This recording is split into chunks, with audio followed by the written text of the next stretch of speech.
Hello everybody, and welcome to another video where I show you some tips and tricks on how to cheat while using Ogre, or Ogre, or Ogre. I'm not exactly sure how it's pronounced in real life, but I'm pretty sure it's Ogre.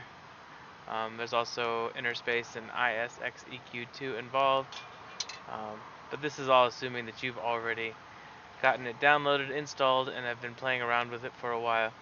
So we're going to take this approach as if you're new to Drunder the server and you've been leveling up and you want to start doing some trade skill and you don't actually own anything because these are brand new accounts and you're just lost. So these are some tips and tricks to get you started on trade skilling on the Drunder server. Alright, so first thing you want to do is clear out your bag. You don't want anything in there. I'm sure I'm selling some things that I probably could use, but when you're running 12 tunes all at once, you don't have time to really be picky about your inventory unless you actually know how to use Ogre's inventory management tool, which I have yet to learn. I'm really looking forward to that one day when I get some free time to mess around with it. But for now, you just want to start off with empty inventory. One thing is, if you've spent at least one day on this new account, you should have a loyalty point token. So you can go over here to this loyalty merchant and he will send you at least one 12 slot bag, which is pretty handy. Also down here, after you've been on the Drunder for enough to get 7 loyalty tokens, which is basically one day activity, harvest 10 things, kill 10 mobs, that kind of thing, you'll get a loyalty point. You can get a 52 slot box. So I am looking forward to that in about a week from now, and then I should have enough for that. Alright, so now you have an empty inventory. Now you have to figure out what you want to harvest. So we're going to go harvest tier 1. Now there are many places that you can do this. I'm going to show you Neriac because I have not done it in Neriac, and this way I can set it up for myself as well as show you how it's done. Alright, now that we are in Common Land Druid Wings, how about that? So we need to get to where we're going, so we're going to speed up our travel and get to where tier 1 harvestables are. Watch out for that tree. Boom. Alright, so basically we want to learn the area. Now if you're new to an area and you don't really know where the harvestables are, a quick thing you can do is turn on your radar. So if you radar, you notice there's a whole bunch of stuff going on, and the options are up here on the left. You can zoom in and out. Basically, this thing right here in the center is you. It's A6 on mine, and then you can zoom in and out. I like to zoom pretty far out so I can see lots. And then background, if you go full slider, you can't see your thing. You go full to the left, you can't see anything. I like to have it, when I'm actually using it, kind of opaque, so that way it kind of blurs out what's going on around. Also, something really handy is these numbers right here, 1, 2, 3, 4. So you can set up one. What I like to do is set up 1 for when I'm out adventuring, 2 and 3 will be unique cases, and then 4 will be my harvest. So if I'm just going to go out harvesting, and actually back when I used to manually harvest, I would set it to number 4. You click configure, and then you can just set it where it just shows resources, yourself, unknown. Some of these other things are like the mobs that are around. These are non-aggro mobs. These are aggro mobs. Then you have named other players. This is pretty handy when you're out harvesting and you want to make sure there's nobody around. And obviously NPCs, loot boxes, specials. These are any kind of quest items will be specials. Corpses, not really that useful. Trade skill, I think this just shows the trade skill machines. I'm not really sure how useful that could be. Pets, everybody's pets, doors. This is super handy for later on when you're trying to interact with a door. it'll actually show you the door's label. It's pretty cool. And then label color, obviously, will do like if anything cons, red, yellow, green, that kind of thing. So yeah, so I set up for number 4 for when I'm harvesting. Number 1, obviously, I'd want named to show up. Chest, because there's a lot of times I forget to loot it. I'll actually turn off resources because that's just usually too much stuff going on. So yeah, this looks like about what I would have when I'm out adventuring. Alright, so now here we are. So first thing we have to do is learn the area. So what you want to do is with the radar on and zoomed out, you want to learn where your resources are. So you're going to turn your speed way up. Me.set speed 900, and you're just going to go explore this kind of area. Quick overview just to see where you're going to want to set your harvest paths. So yeah, so it looks like unearthed ore comes all the way up here. See, a bunch of these are actually trades, quest items. They're showing up as resources. Yeah, so not too much over here. A lot of weapons. Oh, some heavy stones.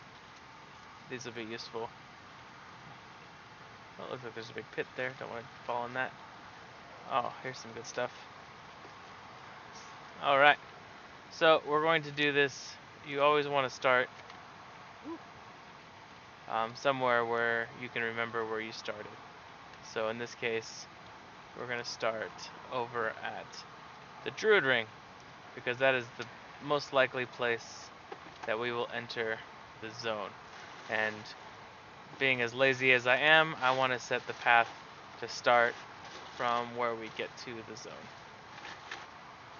Alright, so we're at the Druid Ring. We're going to turn our speed back down, because this won't work if our speed is way too high. So we'll go down to like 80. And we will then turn on our map creating tool. It's called Ogre Map. Alright, it's going to bring up all kinds of information. Basically, it's telling you how to use it while using on-screen display.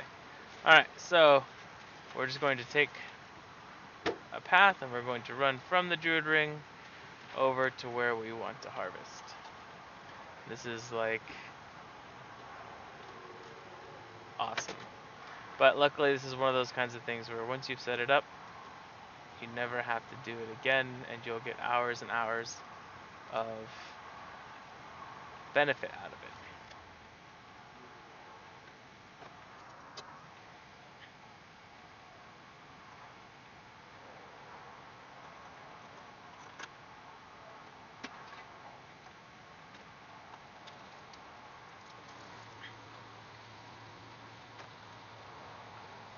Okay, so we'll just go ahead and start our actual pathing that we're going to record right here at the outside of newbie area. So we'll start over here in the corner, and we will make this our first point. So in order to create a point, we're going to press F2 right here, rename and make unique point. So F2 will bring up a little window. I always do for my harvest path starting with an H. You never want to start with a number. The syntax really works a lot better if you start with a letter. So for me, later on, I know that H's are my harvest. So I'll go 001 for the first point, and I will usually call where the first point in a path begins. So in this case, it'll be noob area. So I know that this path, H001, will start in the noob area. Alright, so if you see, the nodes are in a circle. It's like a circle, so we're going to come up the one side of it, and we're going to get to this end. We're just going to pass by those. We're going to make a new point. This is going to be called H002, and then we're going to run back over to wherever this thing is. So it looks like they hide some back behind here, which is awesome. So H003. So we're going to run this little back path where they've hidden some glorious, glorious harvestables. Alright, while we're back here, we want to make sure that the map program can learn all of these points. It's very important if we get like an obstacle, like a tree, you run around a circle, so that way it knows all the different ways to travel. It's actually a really smart program, and that way it usually find the shortest route to where you're going. So now we're going to come over here. We'll call this H004. We will come over here and get all of these wonderful things that are going on. So once again, we're going to run around the obstacles. Now you never want to go anywhere that you can't travel both directions, because it doesn't know the difference between the direction you created the points and the directions that it wants to run around. So never run over any cliffs that you can't then run back over. So we need to show that the map, that there is in fact pathing between, because it will find paths via line of sight. So if there's any objects in the way, it will try and go around. So we will just navigate around these trees. We are basically teaching the map.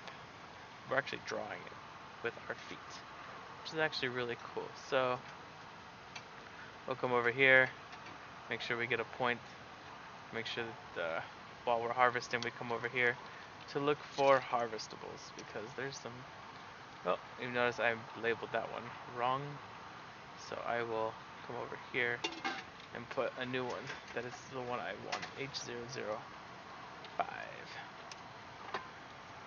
So yeah, I mean that's totally something that happens. You're gonna mistype, you just go to the left or right a couple feet and you can remake a new point.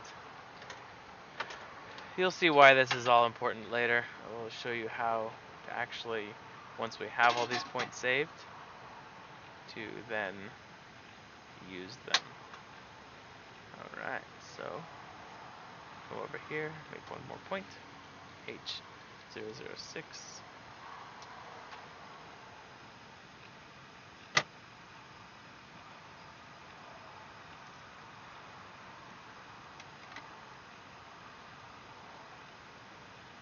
Over here and learn some trees. I may have already circled over these, but that's okay, because it knows where I've been, and it always, the more you do it, the more it learns and can then navigate on its own.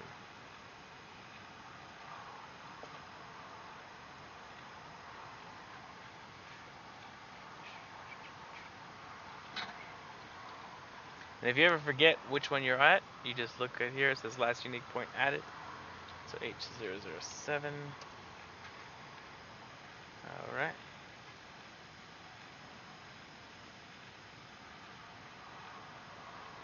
So now we'll come over here, get a whole bunch of these ones. All the way across. We'll avoid the guards because you never want to go near the guards, because you never know if you're going to be on a good tune or an evil tune. So try to avoid the guards whenever you're creating paths. That's just good policies. So we are circling the trees again.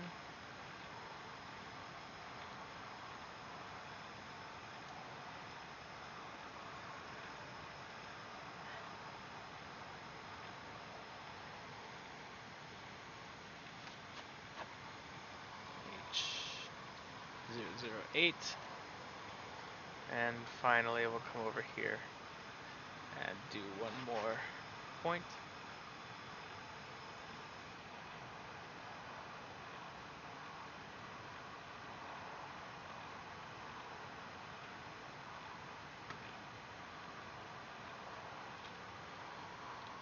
H009. Alright, now what I like to do after I've made a decent sized route is to then run back through it make sure that all the points get connected. So we did zigzags all over the place. Now we'll do a more linear run on the way back. And this will give us, so that way once the path is over, we can then run right back to the beginning and start fresh.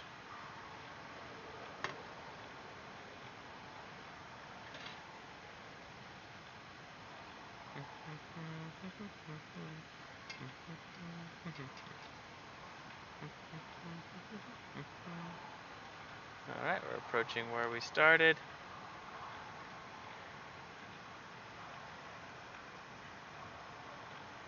I think it was a little bit over here.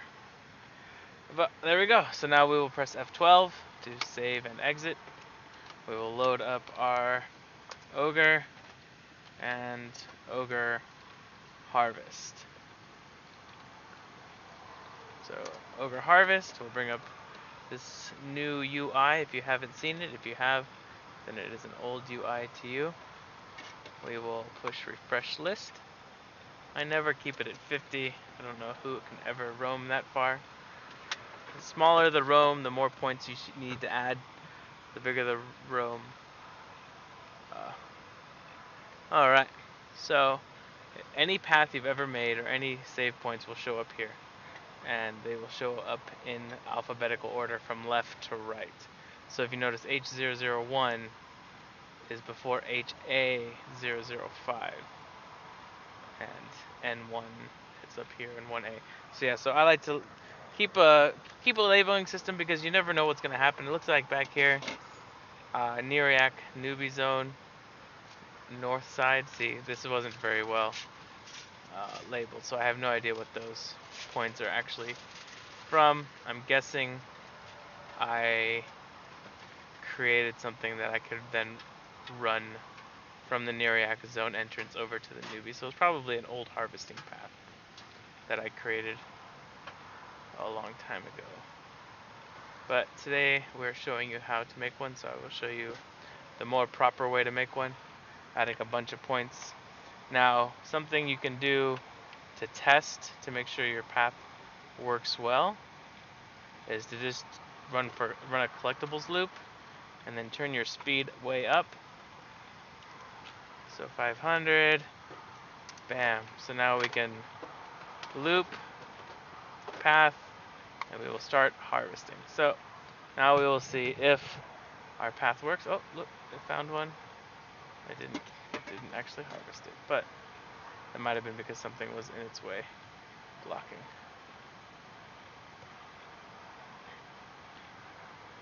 I found one. How about that?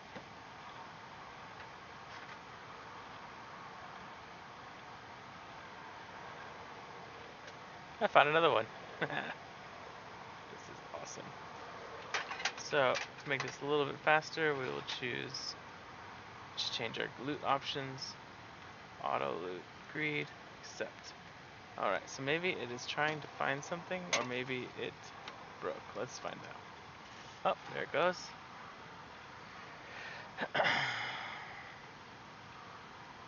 Sometimes at these really fast speeds, things will mess up.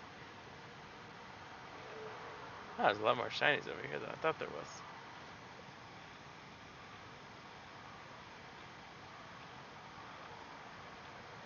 Alright, so it ran over here like it was supposed to. Let's go to number 4 so we can see the harvest list. Yeah, looks like it'll get all these. Once it starts doing its thing, it'll run over here. Oh.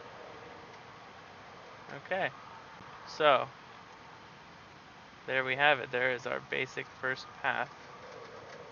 Oh, I guess we can tell it not to loop. And then it will.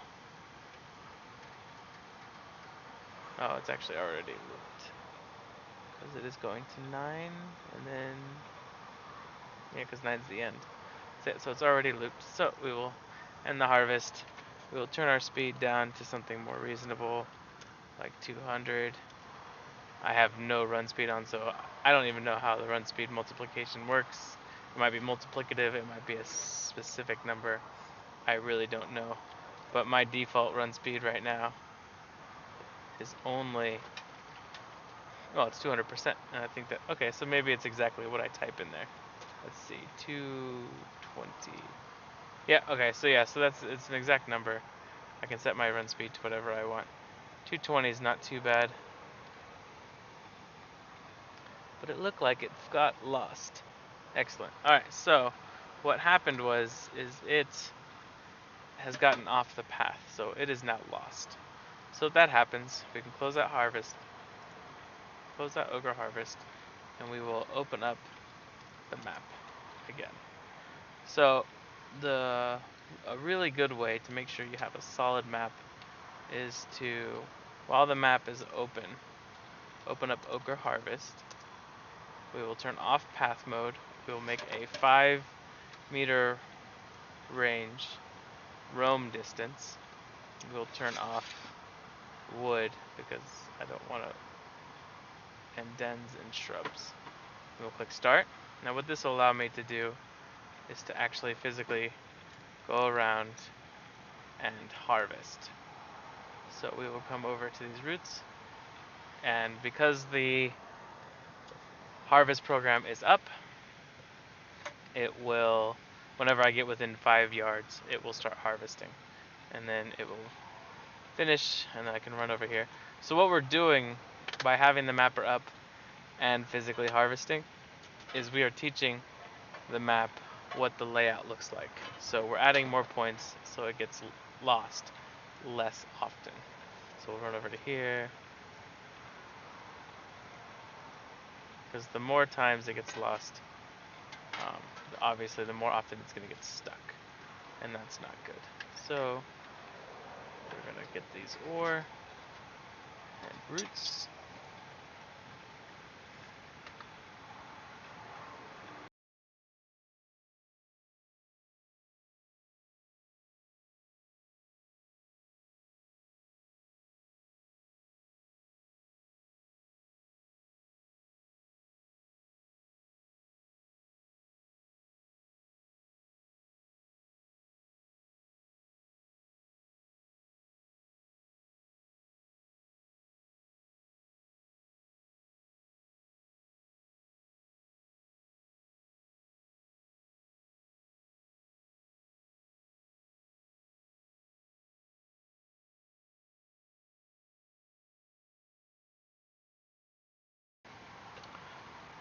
Okay, I have just gone and done some more harvesting in this area. Hopefully the map is a little bit smarter now, because manual harvesting sucks. So we will click start, and it will go about its merry way doing its thing. And the smarter the map gets, the bigger you can make this roam distance. So look, so see how it missed a bunch of stuff? If we bump this up to 25, and we try it again, it should actually pick up some of these things that it missed. We are literally just outside of it. So, if that's the case, we would have to add some points to actually go and do some harvesting in any area that you see. So, once you've run this and it's done a few laps, you'll see you're missing holes that are gaps, you know, where it's not actually being picked up, and you can just go and add another point, throw it into the mix where it belongs, and be on your way to having a fully fleshed out harvest bot. So we'll go to our stats window. We can watch our how many harvests per minute. We will go over to my other accounts. Let's see how they're doing. We got somebody going on in Thundering Steps. Looks like they're only getting about 5 harvests a minute. That's not too good. It looks like Tulos Forest has gotten a little stuck somewhere. So we will, oh, looks like there's a letter in my roam distance. That's kind of weird. So we will see where we are that we got stuck. We will try and get us back on path. Looks like if we just run like that. Alright, so 12, and then we can start back up to the harvesting. Very good. Alright, let's see. Over here in the forest ruins, I'm getting about 14 harvests per minute. That's pretty good. Can't complain about that. Tier 1 is looking strong. And then finally we got somebody over here on Newbie Island. Let's see what kind of harvest per minute they're getting.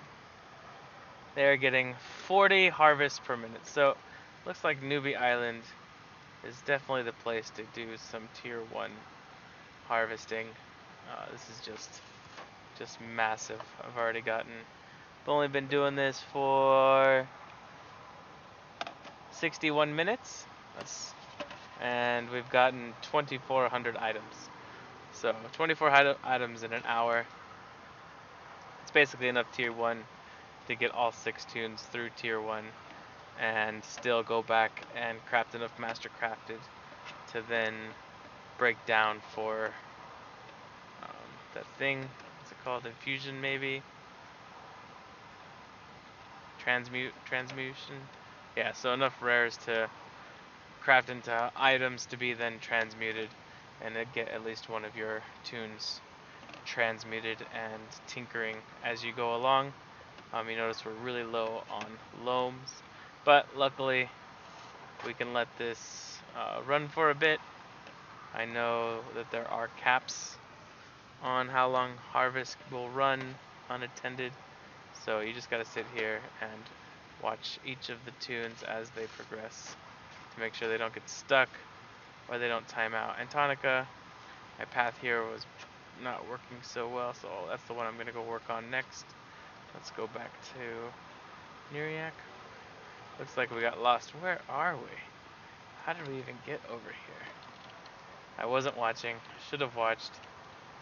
And then I wouldn't be in this predicament. So we'll break our speed back down to 80, so that way we can learn how to get out of this trap. So we got stuck all the way back there. I don't know who puts the harvest bowls back there, but it wasn't me. I didn't do it. So F12, save that. For next time he gets stuck and we've loaded the bot, it will be a little bit smarter. Alright guys, I hope you learned a little bit about how to, or at least learned some of the things not to do. You saw a lot of mistakes I made, I'm sure, just watching the video. But you probably learned something you may or may not have known. And some people have never even seen this side of Ogre, and it is amazing. I wouldn't recommend ever doing this on a live server. If you notice you look extra suspect, the way you run around, the way you run straight to nodes, it's not a good look. Only do this on Drunder and when I'm not logged in, because I don't like the competition. But yeah, other than that, enjoy the botting. I hope to see you around on Drunder. I'm still currently ungilded. As you can see, it does take a membership to get to be able to create a guild, but eventually I will pay for one of the accounts and then I will get a guild started. And when that happens, you're more than welcome to join me. I'm going to be doing the TLE style of Drunder. I'm going to level lock at 50, 60, 70, 80 as Kaladin progresses.